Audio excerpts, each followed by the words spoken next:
مرحبا يا غوالي، رجعت لكم اليوم فيديو جديد. والفيديو ان شاء الله راح ينال اعجابكم كثير. اجت الشتوية مثل ما بتعرفوا، نحتاج للمخللات وما مخللات وهالشغلات.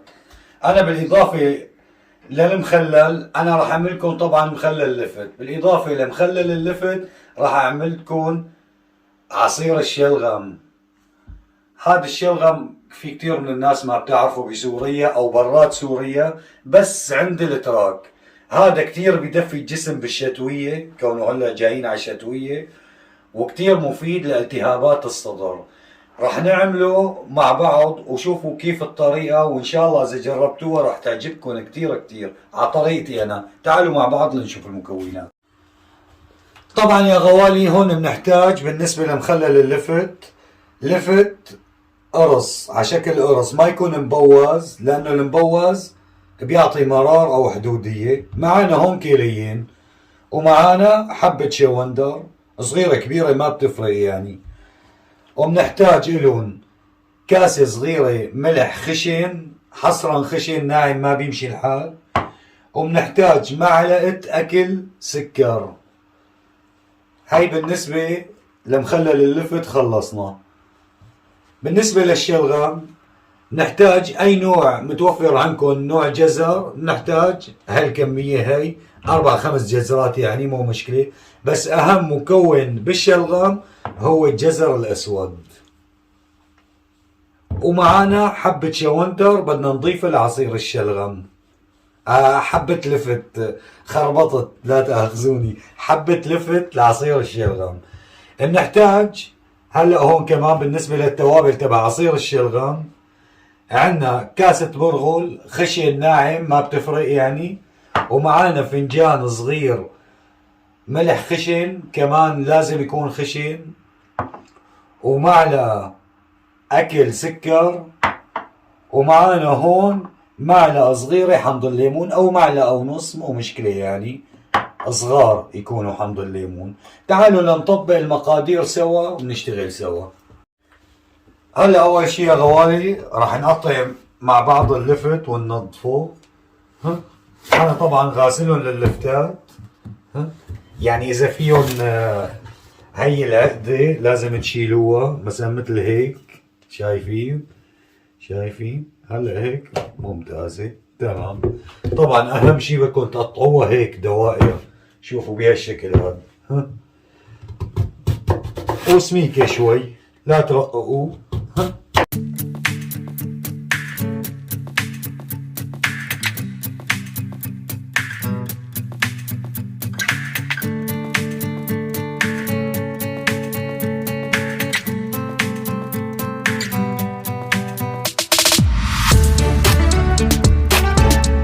هلا يا غوالي بعد ما خلصنا تقطيعهم، شايفين ما شاء الله تبارك الله كيف. راح نحط هون يا غوالي نص كاسة الملح. ماشي، حطينا نصياتها وهالتقليبة. ماشي.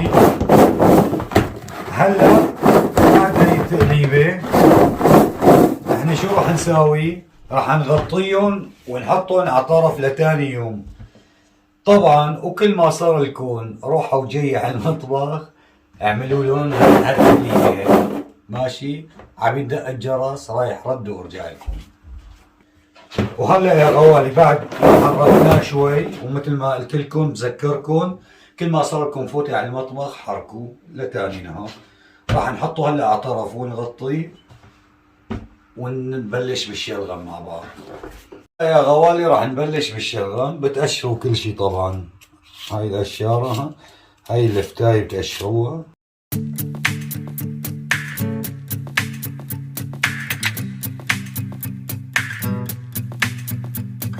اول شي يا غوالي انا هون عندي مي مغلية. ماشي، راح احط السكر وملح الليمون، طبعا معلقة كبيرة معلقة اكل سكر ومعلقة صغيرة ملح الليمون مشان يدوب عم حطون هلا. وهي فنجان صغير ملح. ماشي، مسكت المي السخنة حطوا هيك تمام. هلا بتجيبوا شقفة قماشة مربعة تربيع هيك، وبتحطوا البرغل بدون نقعان. قلت لكم برغل خشن ناعم حي الله ما بتفرق. ها طبعا يا غوالي شغلة البرغل بالشلغام انه بصير انه المرأة ألذ وبتصير اسمك شوي، يعني بدنا اياها سميكة شوي، بتطلع كتير طيبة. ها راح نربطها بسم الله. خليهم رحرحين، لا يعني لا تصروا زيادة، شايفين؟ خلينا معاها مجال. ها حطيناها هيك، وهلا تبلشوا تقطيع انتوا حسب رغبتكم. انا راح اخليها على حالها. بسم الله الرحمن الرحيم. بس ديروا بالكم دائما السكينة راح نخليها هيك على طولها 4 انتوا فيكم تخلوها على حالها.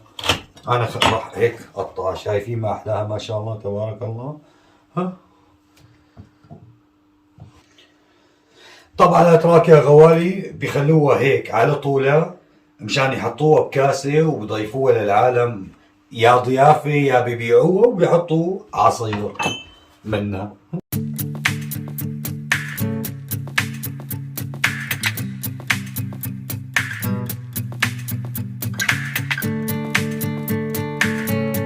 وهلا هيك يا غوالي عبينا كل المحتويات اللي عندنا، الجزر واللفت وكل شيء والبرغل. انا بفضل دائما بالمخللات حطوا لهذا الكيس. اول شغله بيضغط، ثاني شغله لا بيضرب وجه ولا شيء ويحفظ الحراره. طبعا يا غوالي هذا بدكم تنسوه 12 يوم ل 15 يوم. شوفوا على اللون ما احلاه، شايفين على اللون ما احلاه ما شاء الله تبارك الله. تخضوها الخضه هاي، شايفين؟ لسه هلا هذا اللون هيك لسه لحتى يصير لونه عن جد شيء بشهي، يعني عن جد شيء بشهي. انا بفيديو من الفيديوهات بس استوى فورا راح فوت بايدي كاسة الشلغم وراح اشوفيكم كيف تتاكل، يعني كيف بياكلوا جزراية او لفتاية وبيقعدوا بيشربوا. وبرجع لكم مشان نكمل مع بعض مخلل اللفت. لك تعوا نسيت لكم شغله. في بعض الاتراك واغلب الاتراك بيحبوه حد. شو بيعملوا؟ بيجيبوا مية مخلل فليفلة الحدة وبيحطوا شوي مع المي وبيصير حد. رجعت لكم هلا يا غوالي تاني يوم مشان نكملكم مخلل لفت. شوفوا كيف طلع مي، شوفوا شايفين ما شاء الله تبارك الله، وطري شوي يعني بذل كل ميته. يا غوالي بالنسبة للشوندرة اللي خليناها من امبارح راح نقشرها ونقطعها ونحطها بالخلاط. هلا هيك بنقطعها ناعم مشان نحطهم بالخلاط. بسم الله. تحطوا الملحات اللي خليناهم نص كاسة صغيرة ومعلقة السكر معلقة اكل، وتحطوا لهم شوية مي.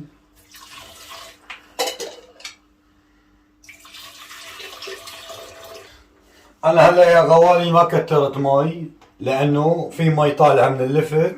اذا اعتزنا يعني لقيناه ناقص للمطربان بنزيده تبقى مي كمان.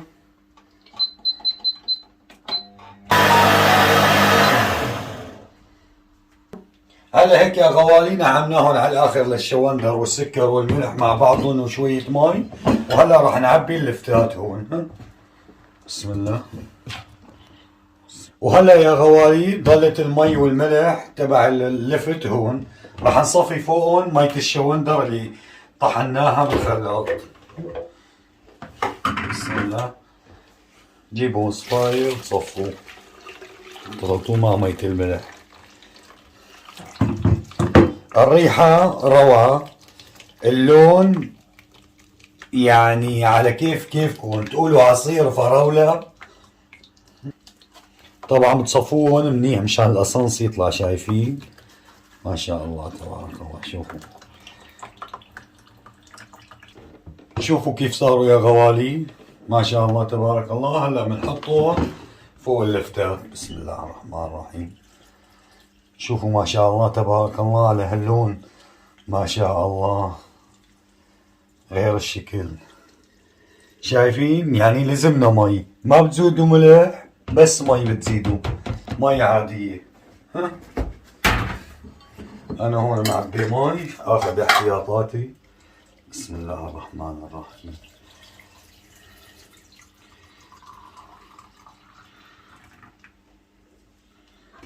طبعا يا غوالي أنا هي المي اللي بالبريق غالية ومبردة مشان ما يعفن أو يضرب وجه المخلل. هلا بنسكره.